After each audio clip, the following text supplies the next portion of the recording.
Hey everybody, welcome back to Conscientious Omnivore. My name is Pal. Today I'm going to be talking about a couple of different topics, but I think they're all related, and yeah, we'll see if it's interesting to you guys. But I want to talk to you about my thoughts on voting and politics, and talk a little bit about money and kind of the who controls the world kind of questions that sometimes plague my mind and thoughts. And yeah, basically, we just had our elections here in Hungary on Sunday this past weekend, and they always hold them on the Sunday to give more people a chance to go vote, which I think is kind of nice. But yeah, a lot of people are upset, and it kind of doesn't really matter which side of the political spectrum you're on. My view on it is that I think it's important to go vote. I think it's important to be like voicing your opinion. But I have very little to almost virtually no faith in the political process whatsoever. I think I can probably speak better to the way I see the political atmosphere and situation in the U.S. because I spent more time living there and I voted there more times than I have here. But yeah, I mean, in general, I guess my thinking is that you can't really affect change through politics. I think any worthwhile or meaningful change has always been done by people who start locally, and then a movement will spread. And I think by the time like government and law catches up to the change, it's always kind of like after the fact. And I think that's the way I've seen it for all the social justice movements that have gone through history, from like slavery to women's rights, voting, all this kind of stuff. And I think that's kind of the way I see things even now to this day. I think in the U.S. especially, there's this kind of really ridiculous like two-party system that they differ so little from each other at this point that it's almost laughable. But a lot of people cling to this idea that one of those parties is better than the other, and ultimately they're neither is good, and what they do is both rob the public blind and make themselves richer, while successfully convincing people that that basically they're there for them. And the way I look at it is that there are these various hot button issues that you can just kind of spout, and as a politician that a certain part of the population is going to vote for you. So what I mean by that as an example is that like the way I see it is the people in charge, the people in power, they they're all one and the same. They go to the same schools, they send their kids to the same private schools, they they invest in the same stocks, they play on the same golf courses. They're really buddy people, but at the end of the day they know that look, there's a pie to be stolen, and half of the pie is going to vote for you if you say that you're pro-gun, anti-abortion, anti-immigration, whatever, and then on the other side of the spectrum, if the other half of the pie is going to vote for you if you just say the opposite of what the other guy says. There's no actual conviction among any of these people about any of their beliefs.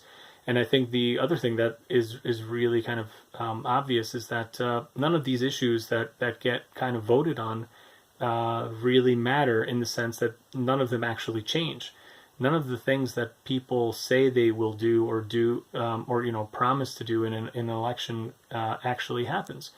And even it doesn't really matter where you stand on something like gun rights or abortion or anything else for that matter, because these politicians are not going to change that for you. So they don't even have to actually believe what they are telling you. They'll just say those hot topic buzzwords and get people to vote for them, and then meanwhile they'll both rob you blind. So that's the way I look at it in the U.S. There's very little hope, because the third party candidates always just get just washed away, and they're ridiculed, and you're throwing your vote away. Now that's not to say that I say that people shouldn't go vote. I always did go vote, and I always kind of threw my vote away on a third party candidate. some people will say, well, that's terrible because I should still be choosing the lesser of two evils. But my view is that there is no lesser of two evils among the people in charge. They literally do just the same things. I think a lot of people now are upset with the way the election happened here in Hungary. There's allegations of voter fraud and all this kind of crazy stuff. Election fraud, I should say, not voter fraud. And there's a lot of allegations and accusations, and I don't even really want to get into it because I don't even really know actually what to believe at this point on that particularly. But what I can say is this. It's much the same thing here. I have a limited experience with the Hungarian situation, so I don't know the politics here that well as I did in the U.S. But from what I do know and from what I can see, they're really no better or worse than the previous ruling parties were. They're all like horribly corrupt and just doing pretty bad stuff. So I don't think they're any worse or better. And as far as the U.S. situation, I think a lot of people are waking up to some really horrible stuff that's happening. People are really upset about, Trump being in power, and they kind of wish that, Obama could have, kept on doing what he was doing. But what I just want to say to this again is that you look at like somebody like Obama. In hindsight, now he looks like, wow, compared to Trump, he was so great. But the same people that would say that, I don't think we're really aware of all the bad stuff that was going on during his administration either. And there's a lot of trickery going on to kind of convince people that some of this stuff that's happening is something new or different. I'll give you a couple of examples. One thing is that people are upset about Trump, for like military intervention or all this kind of stuff. But you look at, Obama, like he was elected to close Guantanamo, get us out of Iraq, get us out of Afghanistan, and stop these wars of aggression. He did none of those things. In fact, he expanded the number of wars that the U.S. is fighting. And you can be, call it whatever you want, but when you run out of bombs, like in Syria in December, I don't know what else you could call that but a war. They can call it peacekeeping or whatever they want, but you're dropping bombs, not bread. So, it's just crazy, and none of this stuff is really different or changed, once Trump took over. Now, other people will say, well, look, he's, doing all this stuff and deporting people and closing the borders and, what have you. But as far as I can see from all the research I've seen, Obama deported more illegal immigrants than any previous U.S. president under his administration. So, again, like, is he really that different? I don't know. Maybe there wasn't a physical wall that was being discussed, but everything else is the same. I appreciate that, what I'm saying now might be upsetting to some people, and that's not my intention. I don't really, want people to think that I'm either pro-Republican or pro-Democrat, like in the U.S., or, I don't even really want to comment at all on the situation here in Hungary. I'm just saying that, don't have real faith in politicians. My message to everyone is that you actually, should feel really empowered to make change. I just don't believe it's through the political process. I still think people should go vote. They should exercise that right, and I think it's a great thing to do. And I'm a person who likes to believe that I'm a principled person, so I think a lot of times I've done things out of the principle, even if I feel like it's a waste of my time, but I'll still go and do it just for the principle of the thing. But what I do think is powerful is when you vote with your wallet. You vote with your time and your effort and your energy and the things that you do locally. I think those things matter, and that's how you can actually affect change in the world. So my message to you is that if you don't like something that is happening, don't expect the politicians, regardless of their political association or affiliation, to help you or to make that change. They're not going to. The 99% chance is that you are throwing away your vote. regardless of which candidate you're voting for. None of them are going to do the right thing. None of them are going to do what's good for you. But this message isn't really meant to be depressing. I don't want people to be depressed from hearing this. What I want you to feel is encouraged that that doesn't matter. What you can do is far more important. So I'll give an example. I'm on Twitter a lot, and if anybody wants to follow me, you can do that. I have a link, on my about page. But there was somebody who tweeted a message about an environmental group suing the Trump administration because they want to put pressure on the what is that animal called? It's a small dolphin. I think it's called the vaquita. I don't know if I'm pronouncing it right. But anyway, it's like the most rare dolphin, and it's just about extinct. It's going to be extinct very shortly. There's probably very little that can be done at this point to save it. But they're pushing for a lawsuit against the Trump administration because he's going to repeal some type of protection that was in place to ban imports of certain types of fish, I believe from Mexico, because the fishing methods they use don't protect these super rare dolphins, and they get caught in the nets, and they wanted to put pressure on him to change that back. I'll put the link to the article that I read in the description, so check it out if you get a chance. But I again, going back to my statement, I think it's super important. They should sue him. It's a terrible decision. It shouldn't be left, without it being addressed. But my thing is this: the lawsuit will likely not win. They're probably not going to win, and even if they do, even if they do force this type of legislation back or whatever, it's still probably not going to work. It's probably still not going to provide enough pressure on the Mexican government or the producers, the fisheries to change their habits in time to save these animals, because it's really, really late. But what I want to say is that what you can do in this case is, we should still proceed with the lawsuit. We should still sign these petitions. We should still do activism for this kind of thing. But ultimately, what I think is, what you can do is you can vote with your wallet. You can not buy fish. You can not buy fish of any kind.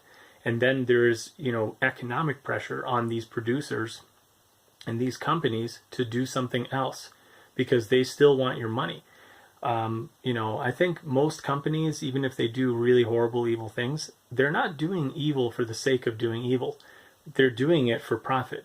And they're doing it because crooked politicians are corrupt, and they take money from these super powerful corporations and lobbyists, and they make laws that permit them to do really horrible, evil things in order to make a profit.